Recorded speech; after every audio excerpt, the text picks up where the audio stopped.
your car is running, it's good to just pull the spark plug wires out so you can see the results of it, if it's trembles or not. Give you a good indication where might be the misfire at. Fuel and spark is what I actually make it stop running. There's a lot of other reason why it makes it run, but I'm just saying if it doesn't have any fuel, it won't start.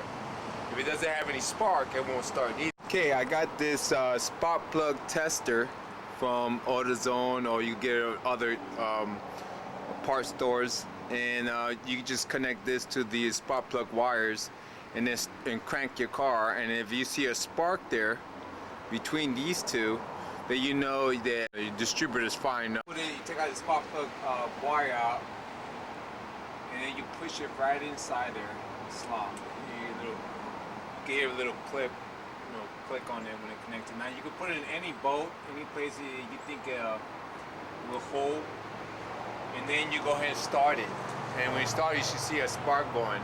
So I'm gonna go ahead and try to get somebody to start it, and then I'm gonna take a video on it. Okay, I got somebody to crank it for me. I'm gonna go ahead and have them crank it. As you can see, the spark on the spark plug tester.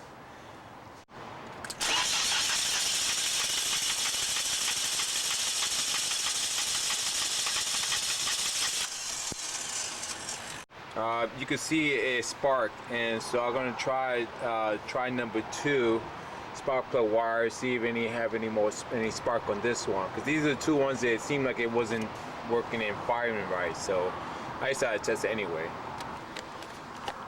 Okay, this is number 2.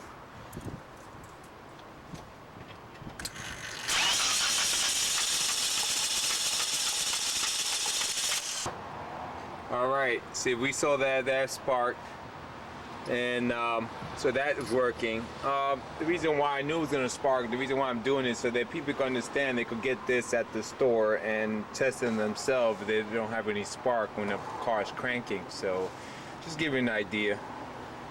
I bought this engine compressor tester here, and I bought it in AutoZone for 30 bucks. I went check on eBay, but it's kind of the same price.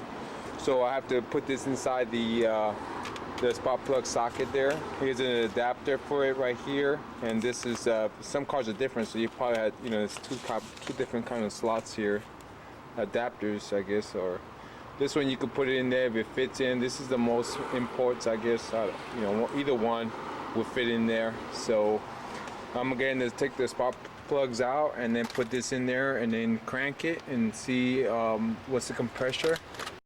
Before I do the engine compressor tester, I took the spark plug out and I decided to, because it's a misfire, it might be a broken gasket, but I just need to check the inside here to see if there's any fluid.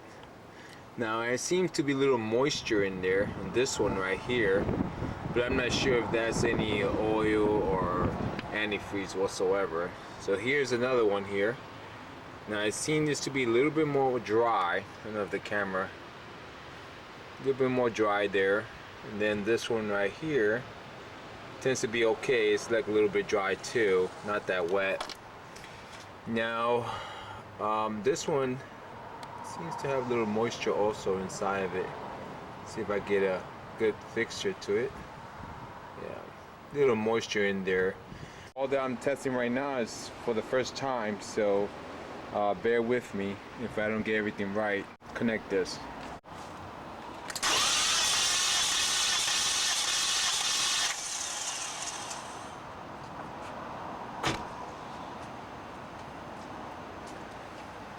Okay, it gave me 150. So all gonna be different. So this seems to be very good. It's got good pressure there. So I'm going to do number 2, then 3 and 4, and see what happens from there. Okay, I'll go ahead and connect it to number 2. It's on 0, and let's see. Let me just crank it.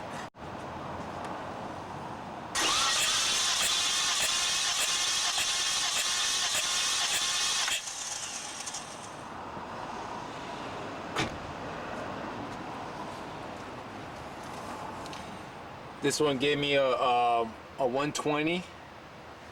So I'm gonna write down 120 number 2.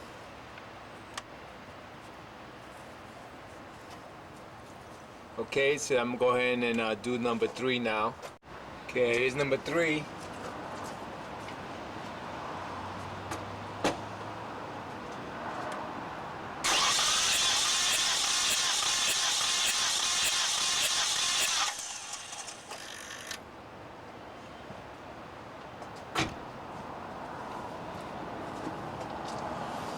That one gave me 170. So I write that down. Number 3 is 170. So far it seems to be looking good. Now I start to think that a fuel pressure situation here. So I also got a fuel pressure tester for that too. So I'm gonna do that in this video also.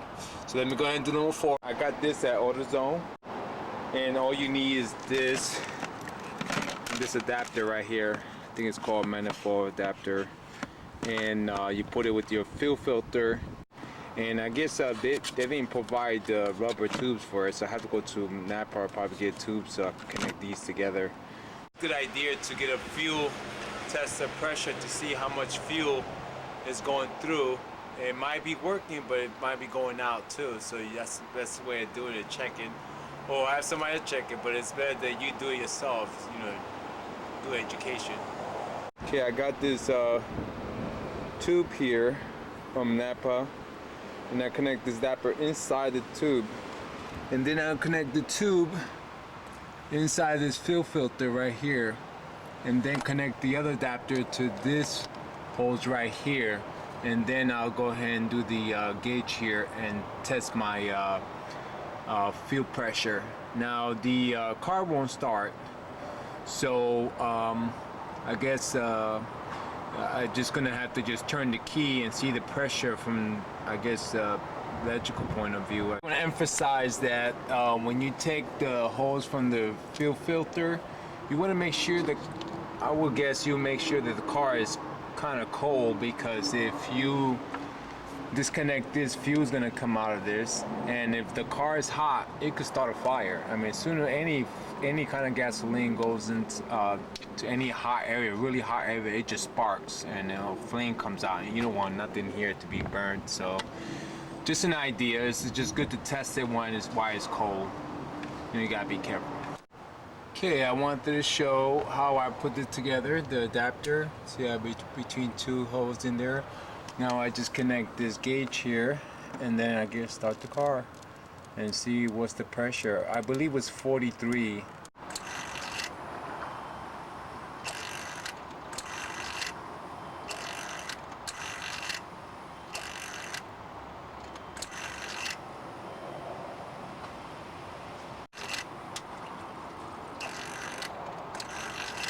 Okay, I guess it is marking up to 43 pressure, so it's about right. So I guess nothing wrong with the fuel pump whatsoever. So let's see if I could do something else right now to see what's wrong. So I decided to get these Noit set here. This is see if the fuel injectors are actually working, the electrical part. And what I do is just find the right one, these connectors, and you connect it to these guys right here. And I got the Noit tester on it, and I'm gonna crank the car and see if any light goes on, and see if the electrical part of the fuel injectors are working. If it's not working, then something's wrong with the electrical part here. And if they are working, then I have to test the fuel injectors, and I test those with multimeters. Now I checked the noise, the electrical parts look working just fine. This should give a spark to the fuel injectors. Now I need to test the fuel injectors to see if they are okay. So that's my next test here. So I'm gonna just put this stuff away and get that ready. Decided to check the fuel injectors with the multimeter that I have here. Now I put it on 200. Now I'm gonna test each one of these. I think it's about 11 or 12. I think I was checking last night. I did a little research on it. So what you do, it doesn't matter how you put it in there. Just connect them to those two little points there. See those there right there? You connect them, one here and then the black one there, the red one here. Just connect them together and see the numbers comes out. And if it comes around 12 or something like that, some cars are higher. So I'll go ahead and see if I could set up the camera so you can see the multimeter as I test them. Okay, I'm gonna test number 1 here. See if I get a nice connection here. Alright, stays to 11.3, that's about right. I'm gonna test number 2.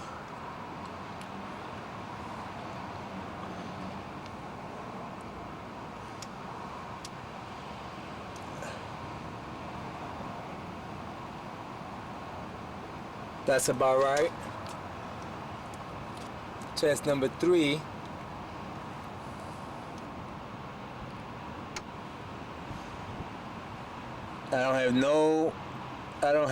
There's no connection whatsoever. It doesn't show up nothing.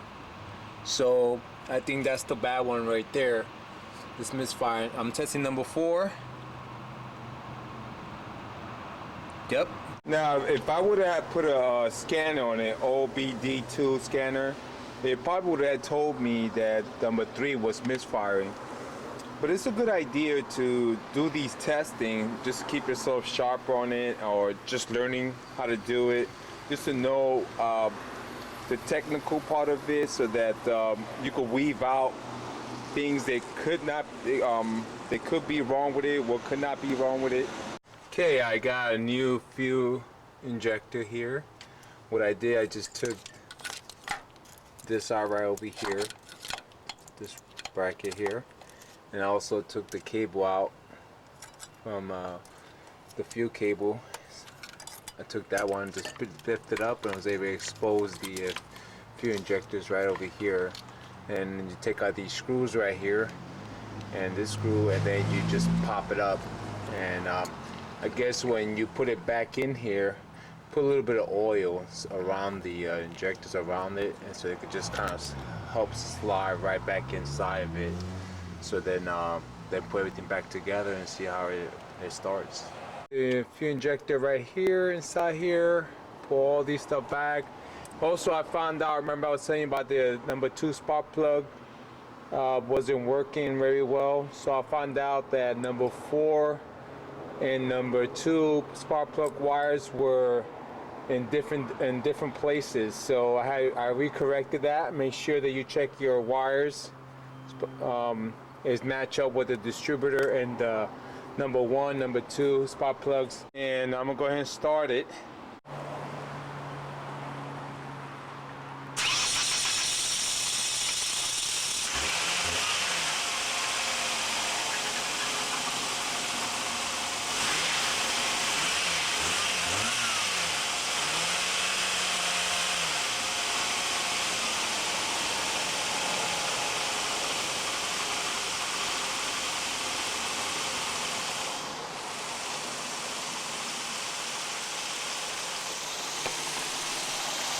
Like I was saying before, if you test them all out, you actually could test them pretty much knowing on specific where it might be at, if you have experience of doing this. But if you don't have experience, it's a good idea to do your routine check. Sometimes you can narrow it down over time. But you notice that I did all these tests. I put a new distributor, rotor, test the fuel pressure, engine pressure, test the wires, spark plug wires, and I put new spark plugs, and then I use the Noid to test the fuel injector electrical parts. Then I tried the fuel injectors, and I made sure that my cables were right with the distributor. I checked the batteries, everything, so you narrow it down. Now it's working great. Well, I hope this helped anybody who wants to learn how to do some of these things. And next time it breaks down, something like that, I'll do another video of how to do it again or something like that. All right.